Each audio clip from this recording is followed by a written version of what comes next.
optimization problems can be a bit intimidating at first if you don't understand how to approach the problem. But really, it's quite simple, just following three main steps. I mean, the first part is to just understand the problem. You have to understand what it's asking. Understand the problem. And then you really need to you understand what is the point? Like, what do I need to figure out? And then you should draw a diagram. Draw a diagram. And then the next point is to put all the variables. Like in this question, a swimmer is 500 meters from the closest point on the shore. And, they can swim at 4 meters a second, walk at 6 meters a second, and they're trying to reach a cottage 1,800 meters from the closest point on the shore. Like, it's obviously going to be a mixture of walking and swimming, and we have to figure out the fastest method. So, like the distance to walk, we have to make our definitions of variables. So we have to define the variables. And then, once we define, the swim distance, the walking distance, we need to put them in terms of a single variable. So put in terms of one variable.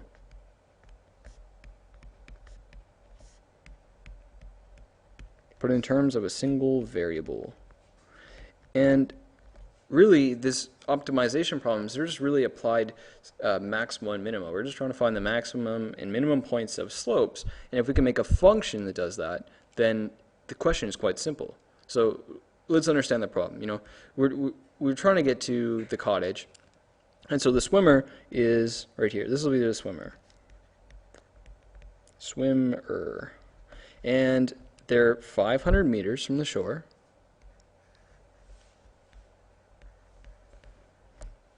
And on the shore, they are 1,800 meters from a cottage. So that means that this distance here is 1,800 meters. So we need to define variables. So we've understood the problem, we've drawn a diagram, let's define the variables. And I'll define the variables in terms of a single variable to make this a bit easier. So we know the swim speed. I shall do this in a different color. Swim speed,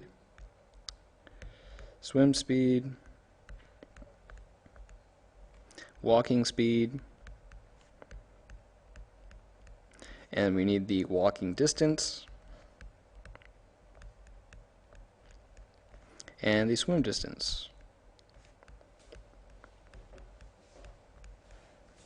Now, the swim speed is 4 meters a second, as the question states. The walking speed is 6 meters per second. Walking distance, so here's where it gets tricky. We have to figure out the walking distance and the swim distance in terms of a single variable. Well, we know that the swimmer is going to swim at an angle. It's the only thing that makes sense. And they'll reach a point on the shore. And then this distance here is the point at which you'll walk. So if we define a point here between the two, I'll just draw this in a different color. If we define this point here as x, then the walking distance is going to be 1,800 meters minus x. So if x was 100 meters, if this distance here was 100 meters, then we'd be walking 1,700 meters. So our walking distance is going to be 1,800 minus x. And then our swim distance, because this is the closest point on shore, right? Well, let's say our swimmer's back here, so our slightly off, but it's going to be at an angle like this, and so this, well, this is slightly off. Let me just fix this. So we have our swimmer here, where it makes sense, and that distance here is 500 meters. So this green line is going to be our swim distance. So if Pythagoras says that if it would be a squared plus b squared equals c squared. So if we had 500, which is this distance squared, so it's 500 squared plus x squared equals the distance to swim squared. So really, we need to take the square root of 500 squared plus x squared. So our swim distance is 500 squared plus x squared. And take the square root of that. So we need to make a function that we can calculate the minimum of. So we will make a function of time. So the total time equals the walk time plus swim time. And that's pretty simple. I mean, it really is quite simple. So you take the total time plus the swim time, and since, t, or time, equals distance divided by velocity, then we know the swim distance, we know the walk distance, and we know how fast we're going at those times. So we go, the total time equals the walk time, which is going to be 1800 minus x, divided by our walk speed, which is 6 meters per second, plus our swim distance, which is the 500 squared plus x squared, square root, divided by 4 meters per second. And so I'll call the total time function t. So what we have to do is calculate the zeros of this function. We have to solve for 0. Now, the total time is going to be some numerical value, which means it's a constant. And if we take the derivative, then that constant will become 0. So t prime, we take the derivative,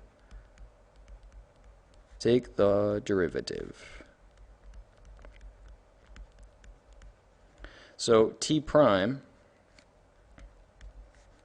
equals 0, which equals 1800 minus x. Well, oops. We're trying to find the derivative. The derivative of 1800 minus x. Well, 1800 divided by 6 is 0. That's a constant. But negative x, the derivative of x is 1, or negative 1. So it becomes negative 1 divided by 6 plus, now the square root of 500 squared divided by 4. This is a bit more tricky, but the derivative of that is 2x divided by 8 times the square root of 500 squared plus x squared. Now we can sort of simplify this and go, well, 2 divided by 8 is just 1 over 4. And we're trying to solve for 0, since 0 equals this. Then we can go and we just bring over the 1 divided by 6, or negative 1 divided by 6. We get 1 divided by 6 equals x divided by 4 root 500 squared plus x squared. Now, if we divide both sides by x, divided by x, divided by x, then what we get is 1 divided by 6x equals 1 divided by 4, 500 squared plus x squared. Now, since we both have the inverses, we can just flip the whole equation, which will give us 6x equals 4 square root 500 squared plus x squared.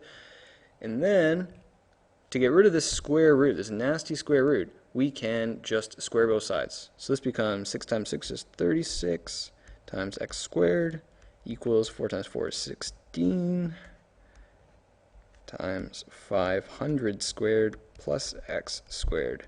So we need to expand this, times 16 and times 16.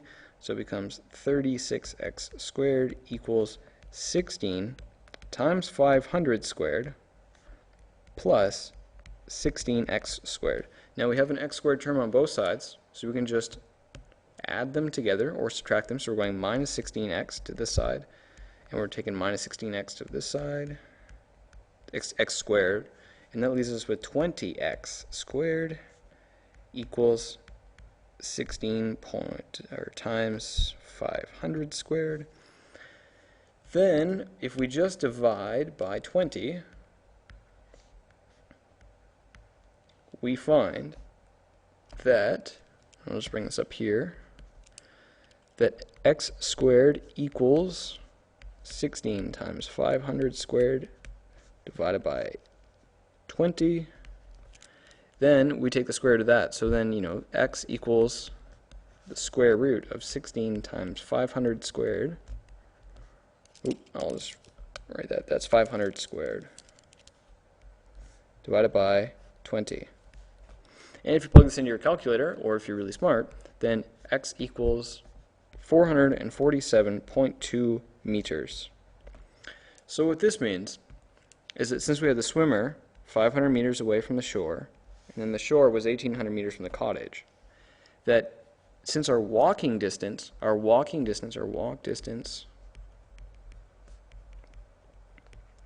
was 1,800 meters minus x, means that our new walk distance will be 1,800 minus 447.2, which equals 1,800 minus 447.2 equals 1352.8 meters. Now, that's our walking distance. Our swim distance was 500 squared plus 447.2 squared, and take the square root of that, which is 500 squared plus 447.2 squared, take the square root of that. So our swim distance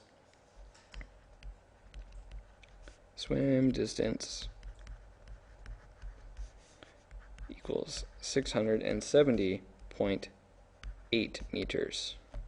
So this is the shortest route to get from point A to point B. To get from where that swimmer is to the cottage involves going this much and going that much. And that's really it. All we have to do is break it down into a function that is the walk time plus the swim time, find the derivative, solve for 0, and then we have our shortest route.